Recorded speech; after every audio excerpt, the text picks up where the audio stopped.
بسم اللہ الرحمن الرحیم۔ ناظرین السلام علیکم، میں ہوں آپ کا میزبان صابر شاکر۔ آپ سب کو چاند رات مبارک ہو۔ 30 روزے مکمل ہوئے، چاند نظر آ گیا، کیونکہ 30 کا چاند تو نظر آنا ہی ہوتا ہے، اس کو نظر آنے سے کوئی روک نہیں سکتا۔ لہٰذا آپ سب کو چاند رات مبارک، اور اللہ تعالیٰ آپ کی عبادات قبول فرمائے۔ 30 روزے رکھے، نمازیں پڑھیں، عبادات کیں، دعائیں مانگیں، تو اللہ تعالیٰ ہم سب کو قبول کرے اور پاکستان کے لیے، آپ کے خاندان کے لیے، آپ کے لیے بہت اچھا ثابت ہو۔ اور خاص طور پہ میں ایک ریکویسٹ ضرور کروں گا ان دعاؤں میں، ہمارے جو شہداء ہیں پاک وطن پہ، جتنے بھی شہداء جہاں جہاں بھی قربان ہوئے، اپنی جانیں قربان کی، ان سب کو بھی یاد رکھنا، خاص طور پہ شہداء کی فیملی کو ضرور یاد رکھنا، کیونکہ یہ عظیم لوگ ہیں اور یہ اپنی جانیں قربان کرتے ہیں اپنے وطن کے لیے اور ہمارے کل کے لیے، اور ان سب کے لیے ضرور دعا کیجیے گا جی۔ اور خاص طور پہ شہداء کی فیملی کو گھر بیٹھ کے ان کو سیلوٹ کیجیے گا، کیونکہ وہ اپنی جگر گوشے جو ہیں وہ اپنے پیش کرتے ہیں ہماری خاطر۔ تو بہرحال آج کافی دن ہے، ملا جلا دن ہے۔ آج 21 اپریل ہے، اور 21 اپریل 1938 1938 علامہ محمد اقبال شاعر مشرق ہمارے، جنہوں نے پاکستان کا خواب دیکھا تھا، ان کی آج وفات کا دن ہے۔ اور آج اگر وہ زندہ ہوتے تو یقیناً کافی افسردہ ہوتے۔ پاکستان کی جو حالت زار ہے اس وقت، اس حالت زار کو دیکھ کے وہ یقیناً افسردہ ہوتے کہ انہوں نے جس پاکستان کا خواب دیکھا تھا، جس تصور کو لے کے انہوں نے پیش کیا تھا، وہ تصور اور مسلمانان ہند کے لیے، لیکن وہ تصور جو ہے ابھی تک پورا نہیں ہو سکا، پایہ تکمیل کو نہیں پہنچ سکا، کیونکہ اس تصور کو پامال کرنے میں ہماری جو لیڈرشپ ہے انہوں نے بہت اہم کردار ادا کیا ہے، بلکہ مکروہ کردار ادا کیا ہے۔ اور جو وطن انہوں نے، جس وطن کا خواب دیکھا تھا، قائد اعظم محمد علی جناح نے وہ وطن بنایا، اور پاکستان، مشرقی پاکستان اور مغربی پاکستان، لیکن ہم اس کو بھی پورا نہ رکھ سکے، اور وہ بھی دو لخت ہو گیا، اور ایک بنگلہ دیش بن گیا اور ایک پاکستان موجود ہے۔ اور جو پاکستان باقی موجود ہے وہ بھی ہم آپس میں دست و گریبان ہیں، اور ایک دوسرے کی ٹانگیں کھینچ رہے ہیں، اور ایک دوسرے کو فتح کرنے کی کوشش کر رہے ہیں۔ اپنے ہی شہریوں کو فتح کیا جا رہا ہے بار بار، اور برداشت نہیں ہے، بالکل برداشت نہیں رہ گئی، اور برداشت نام کی کوئی چیز نہیں ہے۔ ایک دوسرے کو ہم دشمن بنا بیٹھے ہیں، جو بھی اختلاف رائے کرتا ہے وہ دشمن ہے، اور پھر اس کو دشمن جیسا سلوک کرتے ہیں، ایسا سلوک کرتے ہیں جو انڈیا جو ہے وہ مقبوضہ کشمیر میں کرتا ہے، اور جو اسرائیل اپنے مقبوضہ علاقوں میں کرتا ہے، ایسی دشمنی ہم شروع کر دیتے ہیں۔ اسی طریقے سے ہمارے پولیٹیکل پلیئرز کے درمیان بھی یہی چل رہا ہے، ایک دوسرے کے جانی دشمن بن گئے ہیں۔ اور 1947 سے لے کے آج تک ہم نے کوئی بھی ایسا پولیٹیکل لیڈر نہیں آیا، کوئی بھی ایسا ہمارا ہیرو، ہم نے ہیروز کو ہیرو رہنے نہیں دیا، اور یہ ایسی قوم بنا دیا ہے، بے یار و مددگار، لاچار، یتیم، مسکین قوم بنا دیا ہے کہ ہمارا کوئی ہیرو ہی نہیں ہے۔ ہمارے کرکٹ کے اتنے اچھے پلیئر ہیں، ان کو بھی متنازع بنا دیا، ہاکی کے اتنے اچھے پلیئر، ان کو بھی متنازع بنا دیا، اور اچھے پولیٹیشین بھی گزرے ہیں، لیکن ہر پولیٹیشین کو ہم نے یہ گند کر دیا۔ پھر اسی طریقے سے ہمارے ملٹری میں بھی، عسکری قیادت میں بھی اچھے جرنیل بھی گزرے ہیں، اچھے افسر بھی گزرے ہیں، اور لیکن ان سب کو ہم نے ایک ہی ٹوکری میں ڈال دیا، کیونکہ دشمنیاں، پولرائزیشن بہت زیادہ ہو گئی ہے۔ اس وجہ سے کوئی فوجی جرنیل ہمارا ہیرو نہیں ہے، کوئی سیاستدان ہمارا ہیرو نہیں رہنے دیا گیا، کوئی سائنسدان ہیرو نہیں رہنے دیا، ایون AQ خان جو محسن پاکستان بلا شبہ، لیکن اس کو بھی ہم نے ہیرو نہیں رہنے دیا، اور اس کو بھی حکمرانوں نے ایسا زہر گھولا کہ وہ بھی ہمارے ہیرو نہیں۔ مجھے تو لگتا ہے کہ یہ دانستہ سب کچھ کیا جاتا ہے، یہ ایک سوچ ہے کہ اس قوم کو ہیرو نہیں دینا، اور ورنہ ہمارے دنیا میں، آپ ہمارے ہمسائے ممالک میں جا کے دیکھ لیں کہ کس طریقے سے وہ کرتے ہیں، برانڈ بناتے ہیں وہ ایک اپنے پلیئرز کو، جتنے بھی شوبز کے لوگ ہیں، پلیئرز ہیں، پولیٹیشنز ہیں، ان کو ایک ماڈل کے طور پہ پیش کرتے ہیں۔ پوری دنیا میں، ویسٹرن دنیا میں چلے جائیں، مغربی دنیا میں، وہاں پہ بھی ایسا ہی، تو ہمارے ہاں ایسا نہیں ہے، اور یہ لگتا ہے کہ یہ دانستہ ایسا کیا جاتا ہے، اور یہ ایک سوچ ہے، بہت ہی گندی سوچ ہے ویسے تو، یہ ایک سوچ ہے کہ کسی کو بھی ایک اتنا بڑا نہیں ہونے دینا کہ پوری قوم اس کو آئیڈیلائز کرے اور اس کے ساتھ جڑ جائے۔ نہیں، وہ کہتے ہیں کہ توڑتے رہیں، ڈیوائڈ کرتے رہیں، اور ٹوٹے کر کے، وہ جس کو پولرائزیشن کہتے ہیں، پولرائزیشن یہی ہے نا کہ تقسیم کرتے جاؤ، تقسیم در تقسیم در تقسیم، اور آخر میں پتہ چلتا ہے کہ وہ خود بھی تقسیم ہو جاتے ہیں۔ تو یہ جب تک سوچ نہیں تبدیل ہوگی، اس وقت تک ہمارے ہاں یونٹی آ نہیں سکتی، اور خاص طور پہ کیونکہ ایک ہر ملک کا، ہر قوم کا ایک نیشنل ایجنڈا ہوتا ہے، ہمارے ہاں وہ بھی نہیں ہے۔ تو بہرحال علامہ اقبال صاحب آج زندہ ہوتے تو یقیناً وہ افسردہ ہوتے، اور ہماری یہ بھی خواہش ہے، کوشش ہے کہ ابھی بھی ہم سدھر جائیں، سارے بیٹھیں۔ آج بھی یہ دیکھ لیں کہ چھٹی کا دن ہے، اور کل تک بھی لڑائی ہو رہی تھی اور آج پھر لڑائی ہو رہی ہے۔ چھٹی کے دن ایک گزٹ نوٹیفیکیشن قومی اسمبلی سیکریٹریٹ کھلوا کے، جناب دفتر کھلوا کے جلدی جلدی چھٹی کے دن ایک کام کیا گیا کہ وہ جو رولز اینڈ پروسیجر بل ہے سپریم کورٹ کا، اس کو قومی اسمبلی سیکریٹریٹ نے بھیجا فوری طور پہ پاکستان پرنٹنگ کارپوریشن کو کہ اس کا جلدی جلدی گزٹ نوٹیفیکیشن جاری کیا جائے۔ وہ گزٹ نوٹیفیکیشن چھٹی والے دن جاری کیا گیا۔ اس سے کیا ہوگا؟ اور بس صرف یہ ہے کہ ایک ہیجانی کیفیت برپا کرنی ہے، اپنے مسئلے دکھانے ہیں۔ ادارہ ادارے کے سامنے کھڑا ہے، ادارے آپس میں لڑ رہے ہیں، اور پھر اداروں کے اندر لڑائی ہو رہی ہے، ہر ادارے کے اندر یہ لڑائی ہو رہی ہے، کوئی اس سے بچا نہیں ہوا، کوئی ادارہ بچا نہیں ہوا، تمام اداروں کے اندر گتھم گتھا، ادارے آپس میں لڑ رہے ہیں اور اداروں کے اندر لوگ آپس میں گتھم گتھا ہیں۔ اور اسی طریقے سے پولیٹیکل پلیئرز بھی، پولیٹیشین بھی یہی کام کر رہے ہیں، اسی طریقے سے صحافی، میڈیا، وہ بھی یہی کام کر رہا ہے۔ نیشنل ایجنڈا کوئی ہے نہیں، اور اپنا اپنا ویسٹرن ایجنڈا ہے، ذاتی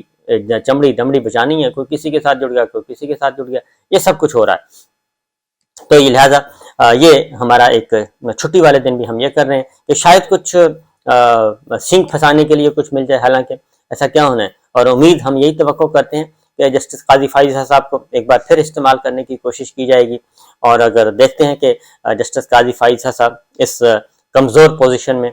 وہ کوئی اس سازشی کہانی کا حصہ بنتے ہیں یا نہیں بنتے، یہ جو کچھ کھچڑی پکائی جا رہی ہے کہ جناب ہم جیسے ہی کورٹ کھلے گی اور جیسے ہی ورکنگ ڈیز شروع ہوں گے 26 تاریخ سے، تو ہم ایک نیا فساد کھڑا کریں گے، اور وہ جو اختیار دیا ہوا ہے، حالانکہ سپریم کورٹ نے سسپینڈ کیا ہوا ہے سارا کچھ، لیکن جو اختیار دیا ہے اس پہ کوئی نہ کوئی خط خطابت شروع کر دی جائے، کوئی ہل جل سپریم کورٹ میں کی جائے، تو اس طرح کے کام کرنے کی کوشش کی جائے گی۔ اب دیکھتے ہیں جسٹس قاضی فائز صاحب جو ہیں وہ ان حالات میں، ان نازک ترین حالات میں ایک نیا کیوس کھڑا کرنے میں حکومت کی مدد کرتے ہیں یا نہیں کرتے۔ آج پھر ایک اور بھی دن، آج اس اعتبار سے بھی امپورٹنٹ میرے لیے، بہت ذاتی طور پہ میرے لیے بہت امپورٹنٹ ہے کہ آج 21 اپریل میرے والد صاحب کی بھی ڈیتھ کا دن ہے، برسی کا دن ہے۔ میرے والد صاحب بھی 21 اپریل 1982 کو، آج سے 41 ایئرز پہلے، 41 سال پہلے وہ وفات پا گئے تھے، اور ان کی وفات ہوئی تھی ہاسپٹل میں۔ تو میرے لیے بھی میں بالکل اس وقت بچہ ہی تھا، تو اس لیے اسکول میں ہوتا تھا، ہائی اسکول میں پڑھتا تھا، تو وہ بھی دن، آج کا دن میرے لیے بھی ذاتی طور پہ بھی کافی بوجھل دن تھا، کیونکہ اللہ تعالیٰ ان کی مغفرت کرے، عظیم انسان تھے، اور انہوں نے جو کچھ ہمیں سکھایا اور جو کچھ نصیحت ہمیں کر کے گئے خاص طور پہ، تو میں تو کم از کم یہی کہوں گا کہ میں نے آج تک اس کا دامن جو ہے وہ اسی طریقے سے پکڑا ہوا ہے، اور ان کی نصیحت کا ابھی آج ہم دیکھ رہے تھے، آپ سے شیئر کر رہا ہوں، ایک ذاتی چیز ہے لیکن شیئر کرنے میں کوئی حرج، اچھی چیز ہے، اس لیے میں کہہ رہا ہوں کہ جو کچھ بھی ہوں، ظاہر ہے میں آج اس مقام پہ پہنچا ہوں تو ان کی تربیت ہے۔ ہر بچے کی جو پہلی درسگاہ ہوتی ہے، ہر بچے کی پہلی درسگاہ اس کے والدین ہوتے ہیں، والد اور والدہ پہلی درسگاہ ہوتی ہے، اس کے بعد پھر والد صاحب جیسے کچھ بڑے ہوتے ہیں تو پھر والد صاحب آتے ہیں میدان میں، اور وہ بھی اسی طرح سے کرتے ہیں آپ کی پرورش۔ تو میرے بھی ظاہر ہے جی، میں بھی ایک اسی طریقے سے، میرے والدین بھی میری پہلی درسگاہ تھے، کافی اٹیچمنٹ تھی۔ تو ایک ان کا ہاسپٹل میں تھے، وہ تقریباً 1.5 مہینہ وہ ایڈمٹ رہے تھے، لیکن پھر ان کی وہاں پہ ڈیتھ ہو گئی تھی، کڈنی فیلئر ہوئے تھے۔ تو بہاول میں میرا گھر ہے، تو بہاولپور ہاسپٹل میں، بہاولپور وکٹوریہ ہاسپٹل میں تھے، تو وہاں پہ ان کی ڈیتھ ہوئی تھی۔ تو ایک خط والد صاحب کا ابھی ایک بہن نے شیئر کیا، تو ہاسپٹل سے لکھا تھا، تو وہ ایک خط ہے، انہوں نے ایک 2-3 باتیں لکھی، تو میں اللہ کا شکر ادا کرتا ہوں کہ میں جی بالکل عمل پیرا ہوں۔ اور انہوں نے لکھا کہ آپ کا فرض ہے کہ نماز 5 وقت پڑھیں اور تلاوت قرآن مجید کیا کریں، اور میرے حق میں خاص طور پر انہوں نے کہا دعا کیا کریں، والد کے حق میں دعا کریں آپ، کیونکہ آپ لوگ معصوم ہیں، اور معصوم لوگوں کی دعا جو ہے وہ جلد قبول ہوتی ہے۔ تو دعا یہ کرنی ہے کہ اللہ تعالیٰ خداوند کریم مجھے، جو یعنی کہ میں والد صاحب کہہ رہے ہیں، کہ صحت کاملہ عطا کرے، اور میں انشاءاللہ بہت جلد آپ لوگوں کے پاس آؤں گا۔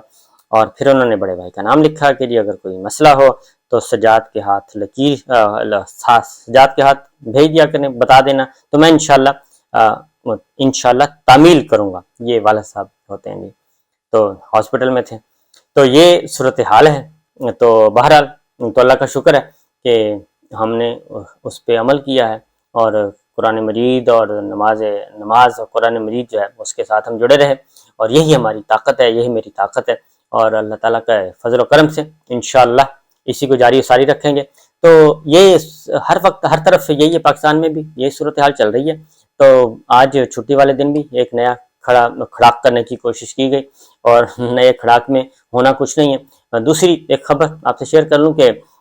سعودی عرب میں محمد بن سلمان سے ملاقات ہوئی ہے، کراؤن پرنس وزیر اعظم سعودی عرب کے، اور سب سے طاقتور ترین شخص مسلم امہ کے خاص طور پہ اور دنیا بھر میں ان کا ایک نام ہے۔ ان سے ملاقات ہوئی نواز شریف صاحب کی اور مریم صاحبہ کی، اور ملاقات کی ابھی تک کوئی تصویر تو نہیں جاری کی گئی، لیکن ملاقات ہوئی، اور اس ملاقات کے نتیجے میں ٹویٹ شیٹ بھی ہوا، خبریں بھی چل رہی ہیں، لیکن ہماری اطلاع کے مطابق یہ کافی تگ و دو کے بعد ملاقات ہوئی ہے۔ اور اس ملاقات میں اس کا بیک گراؤنڈ میں آپ کو بتا دیتا ہوں کہ جو نواز شریف صاحب مریم صاحبہ نے جو کیا ہوگا، وہ میں اس وقت کیا کیا وہ تو آپ کو ہوتی ہے ابھی تک پتہ، لیکن اسی طرح کی ایک ملاقات ہوئی تھی ان کی امریکہ میں۔ امریکہ میں جب باراک اوباما تھے، نواز شریف صاحب لاسٹ ٹائم پرائم منسٹر تھے، تو امریکہ کا وزٹ کیا تھا، تو اوول ہاؤس میں ٹھہرے بھی تھے، تو مریم صاحبہ بھی ان کے ساتھ تھیں۔ تو جب مشیل اوباما کے ساتھ مریم صاحبہ کے انٹریکشن ہوا، تو اس میں انہوں نے ایک بہت زیادہ شکایت لگائی تھی، اور انہوں نے کہا تھا کہ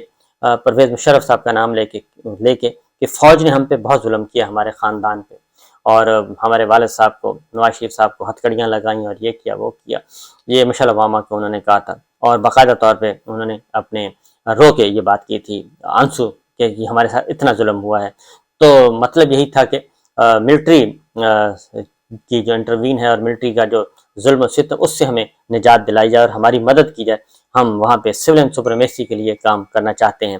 تو اس موقع پہ پھر کچھ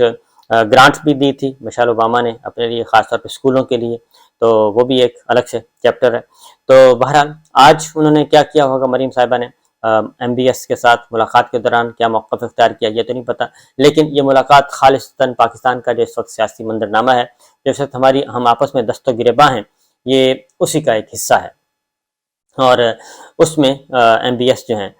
وہ کوشش کر رہے ہیں کہ ہم آپس میں تو نہیں بات کر سکتے، تو ہم آپس میں سدھر جائیں، اور وہ گارنٹر کا کوئی رول ادا کریں، اور گارنٹی وہ دیں، ضمانتیں وہ فراہم کریں، پولیٹیکل پلیئرز کے درمیان بھی، اور پولیٹیکل پلیئرز اور اسٹیبلشمنٹ کے درمیان بھی، کیونکہ ڈسٹرس بہت زیادہ ہے، اس لیے یہ ایک ایفرٹ ہو رہی ہے۔ تو یہ سچویشن اس وقت چل رہی ہے، تو دیکھتے ہیں کیا ہوتا ہے آگے چل کے۔ ابھی کچھ دنوں کے بعد اس کی رپورٹ آ جائے گی، اگلے 2-1 دنوں میں آپ دیکھیں گے کہ اس ملاقات کا آؤٹ کم کیا ہے، تو ان کی گفتگو سے اندازہ ہو جائے گا کہ کس نوعیت کی ہے۔ شہباز شریف صاحب نے سعودی عرب جانا تھا، لیکن ان کا یہ دورہ منسوخ ہی رہا، 17 کو جانا تھا، 18 گزر گیا، 19، 20، 21، اب تک وہ نہیں جا سکے۔ تو ابھی فردر کچھ پتہ نہیں ہے، لیکن معاملات جو ہیں وہ پاکستان کی سیاسی صورتحال، آئینی کرائسس ہے، کانسٹیٹیوشنل اور سیاسی بحران ہے، معاشی بحران ہے، عدالتی بحران ہے، سارے بحران اکٹھے ہوتے جا رہے ہیں۔ تو ان سب کا فیصلہ اب عید کی چھٹیوں کے بعد ہی ہونا ہے، لیکن حکومت جو ہے وہ کوئی کیا کہنا چاہیے، عقل سے کام لینے کے لیے یا صبر و تحمل سے کام لینے کے لیے تیار نہیں ہے، بلکہ وہ ابھی بھی دھمکیوں پہ دھمکیاں لگائے جا رہے ہیں کہ جناب یہ تو ہو ہی نہیں سکتا کہ ہم انتخابات ہو جائیں 14 مئی کو، یہ نہیں ہو سکتا۔ اور ساتھ ہی کہا جا رہا ہے کہ پہلے آپ فیصلہ واپس لیں، سپریم کورٹ سے کہا جا رہا ہے 14 مئی کا، اس کے بعد ہم مذاکرات کریں گے۔ تو میرا خیال ہے کہ معاملات ابھی مزید کشیدگی کی طرف جائیں گے۔ اگر یہی موقف رہا تو پھر کشیدگی بڑھے گی، کشیدگی کم نہیں ہوگی۔ دیکھتے ہیں کیا ہوتا ہے۔ اجازت دیجیے، اللہ حافظ۔